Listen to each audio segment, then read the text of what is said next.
je réponds en fait à certains de mes collègues députés que j'entends dire que la situation de blocage actuelle n'offre qu'une seule porte de sortie, qui serait la démission du président de la République, notamment du fait que l'Assemblée nationale ne puisse pas être dissoute jusqu'à l'été 2025.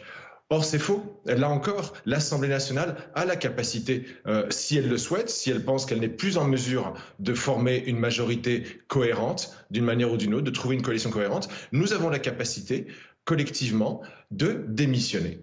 Tous, les 577 députés, nous pouvons décider collectivement de démissionner et donc de forcer l'organisation de 577 élections législatives partielles dans chacune de nos circonscriptions, ce qui de facto se transformerait en une élection législative anticipée, donc une autodissolution.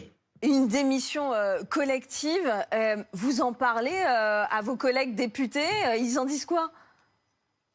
Écoutez, je vous avoue que j'ai eu l'idée en me rasant ce matin, donc on n'en a pas encore parlé, mais on va en parler dans les prochains jours. Je pense que c'est sans doute une alternative qui est à mettre sur la table et qui est à opposer au soi-disant blocage institutionnel qu'argumentent notamment les Insoumis et le Rassemblement national pour prétendre faire semblant de considérer la démission d'Emmanuel Macron comme la seule solution. Mais non, il peut y avoir un déblocage qui consisterait en cette autodissolution. Donc, ne fermons pas le débat sur ce point-là. Après, je pense que ce concept qui est tout à fait réaliste, qui rentre dans le cadre constitutionnel, peut être débattu non seulement chez EPR, mais dans tous les groupes politiques de l'Assemblée nationale. Et puis, si dans quelques jours, dans quelques semaines, on se rend compte qu'on n'arrive toujours pas à former une majorité de coalition au sein de l'Assemblée nationale, eh bien peut-être qu'il faudrait qu'on se dise que c'est peut-être à nous, encore une fois, de nous prendre en main et de décider de nous autodissoudre plutôt que d'attendre que quelqu'un d'autre ne prenne cette décision.